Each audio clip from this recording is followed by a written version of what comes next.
Robert Duvall comes to mind. That's my image. Good choice. Did you see that? I love that movie. Good choice. He would definitely pull your chair out for you. He would open the door for you. He would also, if necessary, kick someone's ass. Right? I think he would. I think he would, too. Mika wants a guy who kicks some ass. Hey, hold on a second. Did Matt Lauer really say tender yet tough? He did. It was like from a Father Biff reference from David Letterman a decade ago. No, he went. It was a much longer answer. But he wasn't serious. Tender. We played a longer version of it last night. Those were some of the answers we got when we went around 30 Rock, asking the question, what makes a gentleman? Our friends at GQ Magazine took a slightly more sophisticated look at that question, asking people to nominate a man who strives daily to better society for their Better Men, Better World search. I was one of the judges, and joining us now, the winner of that search, Jake Wood, also with us, GQ's head man, Chris Mitchell. Guys, good to see you. Look how well dressed they are. Thanks for having us. Look at them both. Seriously? That's over the top. I love that. Jake, congratulations again. Thank you. I had the privilege of presenting you with the award last night. A little bit about your story. Ex-Marine, served in Iraq and Afghanistan, and now leading a group called Team Rubicon. Tell the viewers about it. Yeah, so Team Rubicon's an organization we started after Haiti, and essentially what we're trying to do is bring veterans home from Iraq and Afghanistan and give them a new mission in life. And for us, for Team Rubicon, that mission is continued service in disaster zones. So using all the skills that they learned in the military, all the experiences that they had overseas, and applying them to save lives and help people, you know, in their worst times. And I love the story that kicked this off. You were sitting at home watching the Haiti earthquake, and you did and said what? Yeah, I mean, it's kind of ironic. I was probably sitting around in my underwear watching MSNBC when the news of the earthquake came across the television screen. And I had just recently transitioned out of the Marine Corps and knew that I had an opportunity to make a difference down there, and rallied a group of guys to go down there with me. And that's really how it all started. It was more or less an accident. What did you see down there?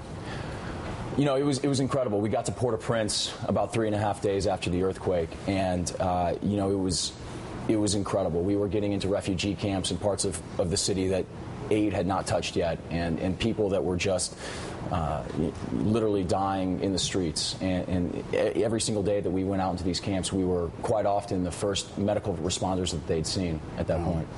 Chris, we were in a room trying to decide who the winner of this award would be, and it was tough. Because there were a lot of apples and oranges comparisons. You had leaders in education doing revolutionary things. You had guys like Jake. What was the decision like for you, and what an incredible group of guys we had to choose from? I think you're exactly right, Willie. It was such a great group of diverse gentlemen doing different things. So you had education, you had disaster relief, you had people who were doing great work in Africa, and I think, you know, as I think you'd agree, you know, Jake just stood a little bit taller than the rest, literally, as well. It was very difficult, though. And can you just kind of lay out what exactly you guys were looking for, why you did this? Well, you know, we opened this application process up to you know, guys who are doing good work, and we have 3 pillars. We have education, we have conservation, and we have disaster relief. And I think, you know, when we look for what's a guy who's going to be a better man, better world, you know, we're looking for the kind of selflessness that we saw in Jake, someone who's going to, you know, touch other people, other men and women, and make the world a better place by using what they have and what they bring to the table. I think Jake's a great example of that. So the definition of gentleman changes through the decades, through the years. What is a gentleman today in 2011, in a time of austerity, in a time of suffering? What is a gentleman? I think, you know, the way our magazine would define it is, you know, a gentleman is someone who has a sense of confidence and a sense of purpose both. So, you know, you can look good, you know, and you also want to be smart. I think that's a sort of, you know, abiding principle of the magazine. Now, if you can't look good, like me, can you still do things for the world? I think you can. Everybody can look good. To a point. You know, to a point. Joe, Because I'm looking at his hair. It's just never going to happen for me. I could, yeah. I mean, I like what you're doing. I think. Thank you so much. It's working. It looks good. You look fine. You're okay.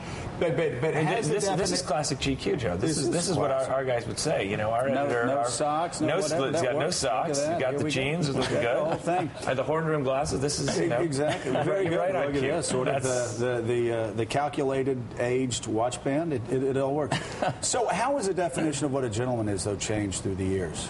I would say that there's a evolving yardstick on what we expect out of men, and I think even as you said, a Robert Duvall is a very different character than some of the men that we hold up today, and yet there's a timelessness to it as well. And so Robert Duvall in some ways can be this sort of iconic gentleman. When we look at our Men of the Year, which is going to be our December issue, we look at lots of different guys and different generations and different walks of life, and yet they're all gentlemen. And it's about giving back. So Willie, a decade ago when we looked, I remember when we went to the movie Night at the Roxbury, and we thought that's what a gentleman was. Think about how much it's changed in a decade. That's going to come back, though. I think it's Trends about come back. It'll come back. Keep doing it. Moral It'll come back. conviction.